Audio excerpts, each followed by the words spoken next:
to the Run Testers. In this video today, we are going to talk about running watches, specifically the best running watches for different types of runners, depending on how much money you've got. So yeah, let's get into it. Okay, so the first watch you're going to be looking at is the all-rounder watch. So watches for everyone who is just running all sorts of distances. So Mike, what is it that we're actually looking for in this category? What do people want? So I think it's above the kind of budget range. So you may be looking a little bit more in terms of your stats, having a little bit more kind of advanced metrics. You may be looking for a bit more battery life. Maybe you're doing other stuff other than running, so you kind of want those extra profiles. So that's kind of those extra features of what you're paying the extra money for, and maybe getting a nicer looking running watch as well. So you're going beyond just basic distance and pace tracking into recovery, some basic recovery features, some training features, decent battery life. Yeah. And what kind of price point are we looking at, guys? This will be kind of around 200 to 300 quid. So you'd like to say it's above the budget, but you're not paying you're not getting these stellar high-end £500 plus watches, which add loads of really cool frills. It's still kind of a no-frills watch. You might get something like music or navigation, but really it's just doing the basics brilliantly and getting a bit more than you'd get from a budget watch. And are we right in thinking that this is really the category where we'd assume that most runners are going to be looking in and around this price point? Yeah, most I think so. Runners. Yeah. Hit this and the budget one, I think, are the ones where most people probably shop. So what are the kind of watches that sit in this category? So I think for me, and I think probably a lot of us probably agree, I think the Garmin Forerunner 245 would be in here. The Coros Apex. Coros is quite a new kind of running watch brand. Also, I'd definitely give a shout out to the Polar Vantage M, which is the cheaper version of the V, but I think all-round is a really great watch and fits really well in this category. Brilliant. But we've kind of come together to make sure we have a pick in each category. So in this one, what do we think is like the best all-round running watch to get out there? I mean, for me, probably the 245, and the 235 was massive, and you go to a lot of races and you still see the 235. I was still recommending when we all write for publication, so I was still recommending the 235 after the 245 had come out because you could get it at a decent price. Yeah. And the 245 is just a better version, but that was a really solid watch anyway. And I think that's important to remember as well, just because there's an age in some of these watches and they've been around for a while, they're still really solid running watches that still give you those kind of basics in terms of battery life, in terms of the metrics that you want. The 245, I think if you go for that, you are getting some extras in terms of the music if you want it, and maybe you can increase kind of app support and stuff like that, which you might want. Yeah, I do think this was the first time I think it was a big enough upgrade that I'd jumped from the 235. Mainly for me, one, you got breadcrumb navigation, which I think is massive to be able to follow routes on your wrist. But it was also, there's a big jump in battery life, up to about 24 hours, 25 hours of GPS. The design I think is a lot nicer. And so even though 235 is a brilliant watch, you can get it quite cheap. The 245, I think they made enough of an advance to really dominate this category. Actually, I don't think anything else comes close under £300. Yeah. Okay, so the 245 then. Best all-rounder watch. I think so, yep. Okay, there you've got it.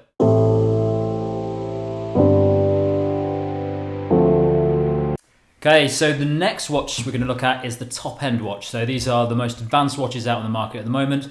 Kieran, what are we looking for with our advanced level watches? Well, for a start, you're going to have big, deep pockets for these, because these are, these are what we're talking like 400 up to 700-800 even. Yeah. We're talking serious money. So I think, in terms of the runners we're aiming at here, you're talking about people who are really interested in really fully featured watches for marginal gains. These things, there's such wide feature sets on things like it's the Forerunner 945, the Phoenix 6, and all 16 of that, the watches in that range. You've got the Suunto 9 and also the Polar Vantage V.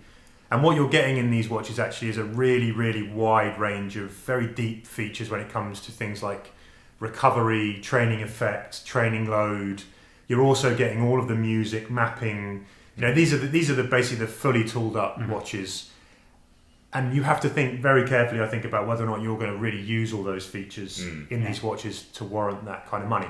I think it's also worth saying that for some of them, they're a little bit more rugged and hard-wearing as well. Yeah. Okay, so Kieran, what are our top picks for advanced level watches? Well, we've been really lucky, as much as we've been able to get our hands on the Phoenix 6 and test it thoroughly, all of us. And that's one of the watches that we are picking as our lead in this category. I mean, to put it simply, it's basically the most capable running watch that you can buy right now, and that goes from everything from if you're training for a marathon or you're training, 5, 10k fast stuff on the track, the features that you get there in terms of monitoring your training and optimizing your training load, recovery, sleep, all of those things are in this watch. But then you flick it over, and if you want to take it onto the trail or for adventure, you've got things like barometer, altimeter, and all of these other features that actually make it sort of far more capable beyond. It's also got full colour maps, which only Garmin really offer on these kind of running watches right now. It's only that and the 945, where it's not just a breadcrumb trail. You can see, a full OS, which means you can do on the fly mapping, which is great. I just go and get lost in the forest all the time and go, now find me a route home. Yeah, simple as that. Yeah, that return to home is really useful. When you've gone long and your head's gone and you don't really know where you are, and you can just flip it round and it will guide you home, is a really useful feature. I mean, I think they're also.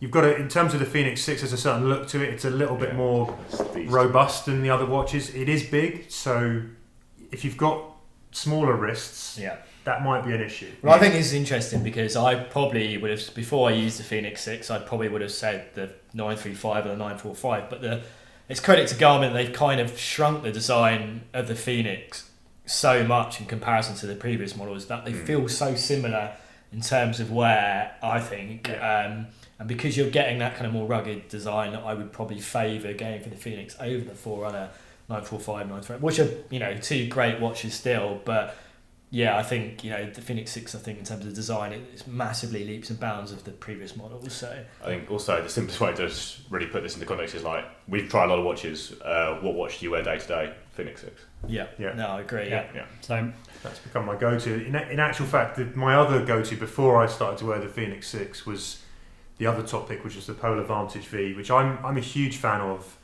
I think in terms of what Polar have done over the years, this is their best looking watch ever to date. Mm-hmm.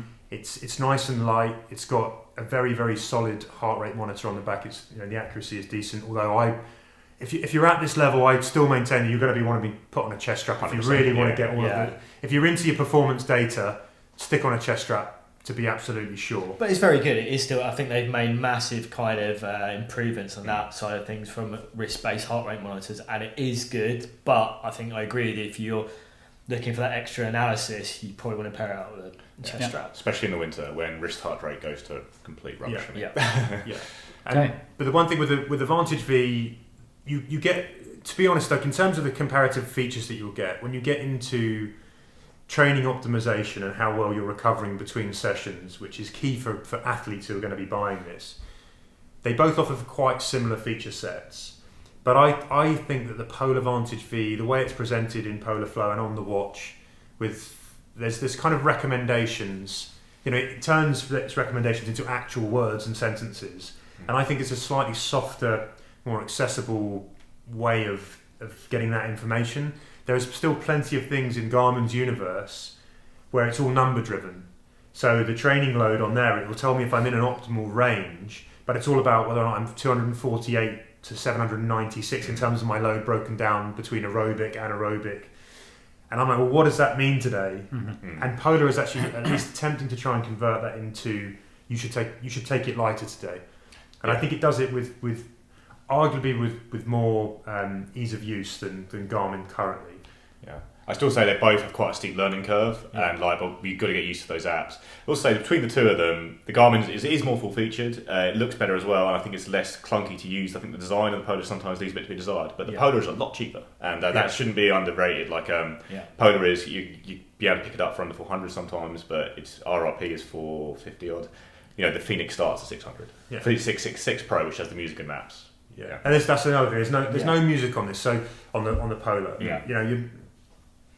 I personally don't really find that to be a major deal. I don't really use a watch to control my music anyway. And it's an important one as well because I think in my experience with the kind of Garmin's and the music, it does drain the battery. So I think that's something to keep in mind. It's great having that feature, but it will hammer the battery life, which is generally when Garmin's is really good. So I think most people still run with their phones for that reason. And that's a good reason, I think. And the other thing I think is important to talk about is sleep.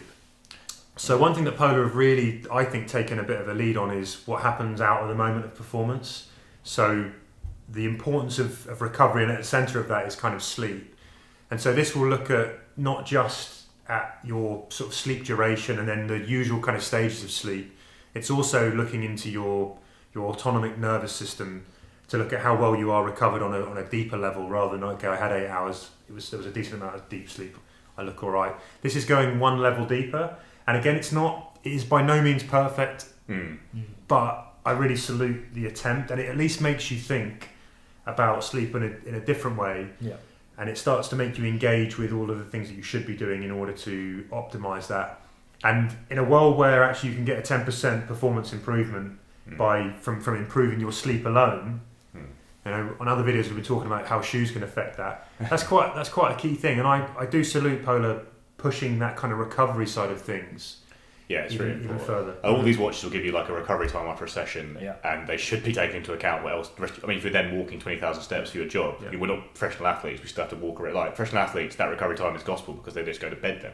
But for like us, you know, you've got the rest of your day to take into account. And these watches are getting better at that. And the only one who's anywhere near Polar actually across all brands in terms of sleep tracking is Fitbit, and they don't make any good running watches. So if you want that side of it, you really have to look at Polar, I think. And then there's one final thing. Another bit. I just think in terms of it's interesting because these comparisons, people will go in and say Polar or Garmin. Yeah. If you are a Garmin user or a Polar user, for me it's a bit like Apple and Android. Yeah. You know, MacBook and PC. You will have your favourite navigation operating system, and it's easy to sort of dismiss the other one because of that. It takes a bit of time to familiarise yourself with both. I know I've switched between these an awful lot, and actually. There's pros and cons in both these setups and both the ways that they navigate, and I think don't dismiss a watch because of you used to one operating system necessarily. Yeah, if you're going to a high-end watch, you've got to give yourself the time to let it bed in and learn to know you. Like take a couple of weeks to learn your systems, for you to learn the menus, and don't just give up. There's so much brilliant stuff in the menus that you need to go and find. Yeah, and that's not something that we make in a budget watch. You don't really have to worry about that much, but you might think, it's just the same as a budget watch. You've got to dig in and find those features. They're not. Any of these companies aren't brilliant on that front sometimes in terms of making things accessible to you because they're focused on making great sports products. But if you put in the work, they're unbelievably rewarding, these watches. And I have one last question, and you're really good at this, Nick, but in the Phoenix 6 range, there are 19 watches. Which one? So basically, the basic Phoenix 6 doesn't have musical maps, and it's only 80 quid more to get a 6 Pro, which is the best one in the range. Get a Pro watch, and then from there it's sizes. So 6S is the smallest, has the worst battery life. 6 Pro in the middle, the one I use. And then the 6X, which is amazing, because it has like 60 hours of GPS battery life, but it's huge on your wrist. You're paying more for that. I would get the 6 Pro. I would also say a little top tip in terms of if you are going to spend an extra bit of money on your Phoenix watch, I use the titanium one. And it is so lightweight. It really is comparable to a 945, and it's much more comfortable to wear for things like sleep as a result. The 6X I probably wouldn't wear to bed. I think it's too big, too heavy, and I think there's a few of those that are like that in the Phoenix range. What about the solar powered one? Not use that. I think, and that's a lovely idea to get 10% extra battery out of it. Not a lot of sun in the UK anyway, but I think down the line, I think all watches will hopefully have that. Okay, so that's a fairly detailed overview of the most advanced watches out there at the moment.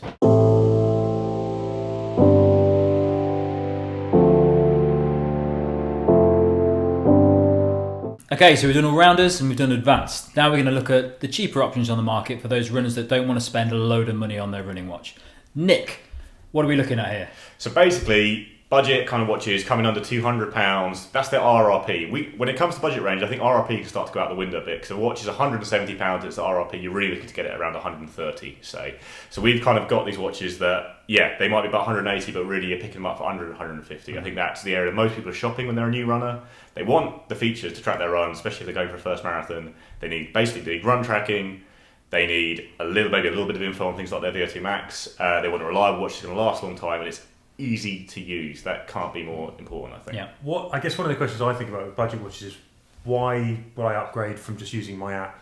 Yeah, exactly. On a phone. Yeah. Why am I not running? Most people still run with their phone. What makes me want to go out and spend that extra on a watch? Exactly. Yeah, you've basically got to the point where you care enough about your stats that you don't just want them here to see at the end of a run. You want them here to see during your run, and that's when you're willing to spend, say, 100, 150 quid. But I also think that a lot of people who wear running watches in the cheaper end of the market just want a nice watch anyway nowadays, and a lot of the running watches that are released are as nice as normal watches now, so they actually look quite fashionable. Same way as the Apple Watch is a nice looking watch. Something like the Polar Ignite, it's a very nice looking watch. There's a lot of crossover now as well. When you get to the kind of lower end of the smartwatch market, actually, I think so. In the budget realm of things, I think if we're looking at the kind of the ones from your brands that make running watches, then you've got your Polar Ignite, the Garmin 4.5. in terms of these new watches, and then something like the Apple Watch Series 3, an older watch, has now been reduced to that category, but also all the kind of old models from companies that drop into this area.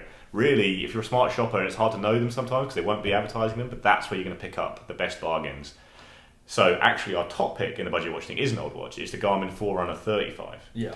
We haven't got one here, but it's a little square watch basically, and it's now pretty much always available for under £100. It used to have an RRP of like 170, and it's brilliant. It's very simple to use. Click and start, gives you pace, distance, stats, calories, everything you want. Does it have GPS?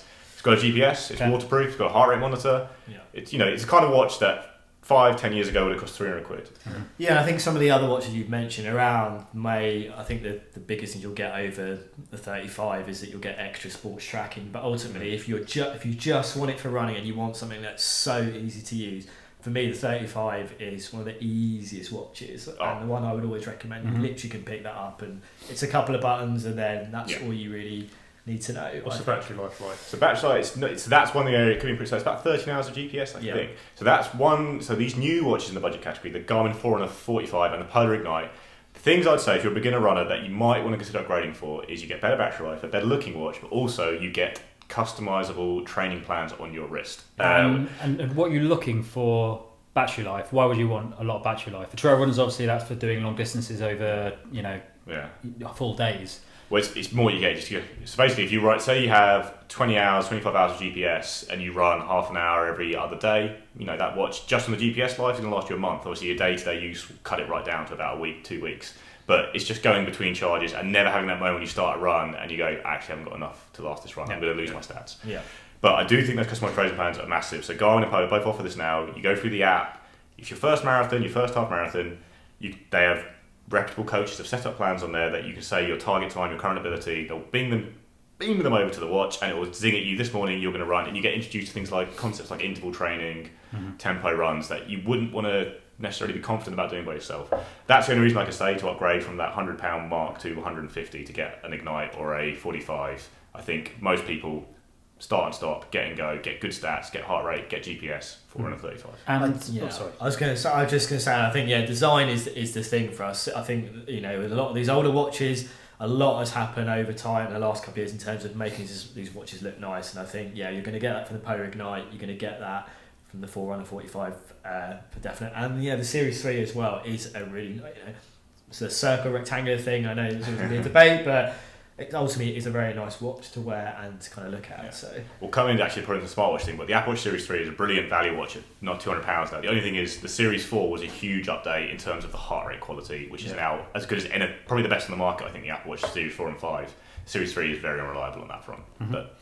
And all of these watches, whether it's an advanced level watch, whether it's a value watch, they all sync with Strava and things like that. So you can use those apps to get loads more data than you would maybe just get from the watch itself. So things like Strava will store your data for ad infinitum from when you started running, and you can use that data over time. So it's not just the watch; it's what you use with it.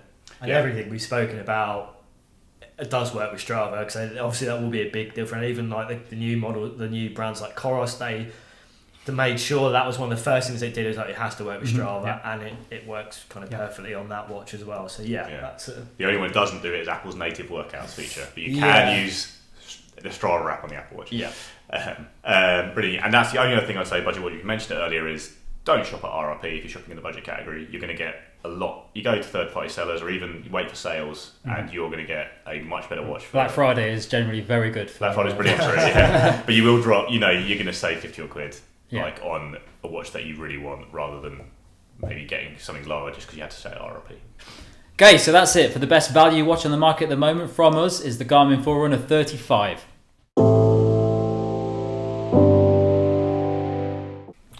For the last watch category we're going to look at is smartwatches. So these are the watches that combine everything from day-to-day wear to sports tracking across running and other types of exercise. Mike, tell us what we're looking at in this category. So this is an interesting one, because I'm definitely getting asked a lot more about smartwatches. So when people are I've got into a marathon, like generally a London marathon, they're like, well, I want to get this smartwatch, should I get this smartwatch? And it's about really understanding, I think, what you're going to get from that, from a running perspective, and the kind of sacrifice you're going to have to make for certain features. So for me, A thing would be battery life. Obviously, a lot of these watches we've spoken about have really, really good battery life, so week-long battery life. With a lot of smartwatches, you're probably looking at a couple of days, and when you factor in the GPS as well, that's going to be a problem as well. So what models are we looking at in this range? Okay, so we're going to obviously talk about the Apple Watch. The Apple Watch Series 5 is the latest one, but we're also probably going to talk about the Series 3, which is kind of the cheapest Apple Watch that you can now buy, and it's really good value in terms of if you want a running watch and a smartwatch. I think we also have to talk about, Samsung smartwatches as well. So you've got the Galaxy Watch Active and Active 2. And then we should also talk a little bit about Google's kind of Wear OS, and there's a lot of watches out there that have become sportier and kind of pushing those kind of running and sports features a bit more. So I was just going to say, with these, you're basically looking at somebody who, first and foremost, wants a smartwatch, right? This is more about a smartwatch with running features, it's not a running watch that's smart. Definitely, I think, and so that they're looking to be able to track your runs, but also it's about the notifications, it's about the music. They want to know that they want that stuff. They maybe want to have that smart assistant where you can kind of speak to watch and get it to do things. So it's about having that balance of features and being very aware of what you can get from the watch as the trade-offs. There's absolutely compromises to be made. Yeah, so absolutely. I actually think what I mentioned this side is that all the sports brands are kind of releasing smartwatches as well, but we haven't really talked about it in this because they're just not very smart. So like the Garmin Venue, for example, is a glorious screen, but you're not getting anything smart that's not on like the Phoenix. There's the same like notifications, very basic stuff. With a smartwatch, I guess we're looking for something a bit more. We're looking for like connectivity, the ability to make a phone call off it or something like that. Yeah. And Garmin and all that, they're kind of calling things smartwatches that are kind of just their running watches in a slightly nicer package, I'd say. Yeah, and I think for me, maybe we're probably in agreement here that the Apple Watch is, if you're going for a smartwatch that does running, I think for me the Apple Watch is the one. In terms of just using it for running, the ease, I think the GPS is really quick in terms of the pickup. I think the software is the most reliable with smartwatches that I've used. It's what kind of lets down things like Samsung and Wear OS. I think Google Fit is just working through that for running is really problematic, and there's a lot of work to be done there. But I think with Apple Watch, it's very much straightforward and very easy to use as a running watch, I think. So one thing I found with Apple Watch, interesting with Apple, it opens up a world to using different apps. Yeah. So you've got more choice of the way that you're tracking your runs on every Apple popular Watch. app has got an Apple Watch app. Yeah. So like Runkeeper, Strava, and all those. Yeah, and that makes that's nice because this watch doesn't tie you into the universe like Garmin Connect or Polar Flow that you would have to otherwise be. So you've got more choice, right? Yeah, and then you get that on Samsung as well, and you get that on the Wear OS watches. But I think in terms of the execution of that support, it's a lot more reliable from kind of Apple's perspective. Imagine you guys have run with Samsungs as well, and the Wear OS stuff as well. And me personally, I found it very difficult when you're on the start line of a race and you're kind of fiddling around, and it's just not quite as straightforward in terms of when you just need it to work. It doesn't feel like a runner really designed that watch, No. and that's the same for Apple as well. But it does feel like someone went in there who does a lot of running and at least sorted the app out to be vaguely usable. I think Apple's recognised that the big driving factor of the sale of this watch is fitness, exactly. and they have paid attention to that. And although it does to me feel like they're a little bit slower in terms of releasing metrics, and they make a big deal out of cadence arriving. Yeah, exactly. Yeah. But you do get the feeling that they care, and they've tried to make this a useful tool for running. Yeah. And another thing that I think interesting, just talking about the app kind of availability, there are other people developing for this. So if you like running power, and I know Nick is a massive fan of running power, there are apps that you can get on this watch that also bring power to the Apple running watch, which you can't get on on some other watches, without accessories. So it's a really interesting thing that this thing grows. It's the Apple universe. It gets better with other developers. I would say, and also, like the Apple Watch basic tracking app, you're going to lose a lot compared to a running watch. You're not going to get things like structured workouts. You can't even look at properly at like your lap pace on it. Stuff. Some really basic stuff that you get from a running watch that people who become serious about their running will want. But the Apple Watch, you can download an app, something like iSmooth Run, basically turns it into a fully fledged running watch. It has all those kind of stats, things like your last 30-second pace and structured workouts. It's not as fluid and easy to use those kind of things on a smartwatch as it is on a Garmin or a Polar or any like dedicated running watch. But I would say there's obviously this huge appeal here for people who are coming into running, especially if they've been using a smartphone app. The exact same app is going to be on that watch. It's a very smooth transition to a watch that also looks brilliant, and you can use to pay for your tube really easily. I think for me the biggest differentiator between something like the Apple Watch or the Samsung and these other watches, just from a running experience, is the battery life, because you're not going to get the GPS is going to impact on the time you get to use this watch. It's the Apple Watch kind of battery life. It hasn't changed since the first generation, which is it's like 18 hours. So a day, which is a day. So with GPS that drops to like 5.5, doesn't it? GPS drops. I have done. There will be another video, and I've kind of talked about my marathon experiences with the Apple Watch. I kind of get a bit more detail on how the battery kind of performs in a race. But I think that if you're looking at something and you kind of need to factor how much you're going to train and how willing you are to want to kind of charge your watch with your phone every night, or whether you just want to be able to get out every day with your watch and just be free to track. So I think that's something to keep in mind. But if you have to pick a smartwatch to run with, I think the Apple Watch Series 5 or the Series 3. I'd say the Series 5 just because of the heart rate issues. Its heart rate tracking is so good. It's miles ahead. The only problem is it doesn't work on Android. That's the other thing. You've got an Android phone, you can't use it. Yeah. Okay. The only other thing is that I think there's a key question here: is can a smartwatch replace a running watch? I saw the answer is still very much no for me, but I think it really depends on how aggressive you are about your running. That's what I said. These are smartwatch first, running watch second. If you're a really serious runner, you're going to basically get to go out for your training run and want to put on one of these. Even a budget running watch would have a lot more in the running area than a smartwatch that costs twice as much. And be a more reliable training partner as well. So definitely. Okay, so there we have it then. The best smartwatch for running, the Apple Watch Series 5.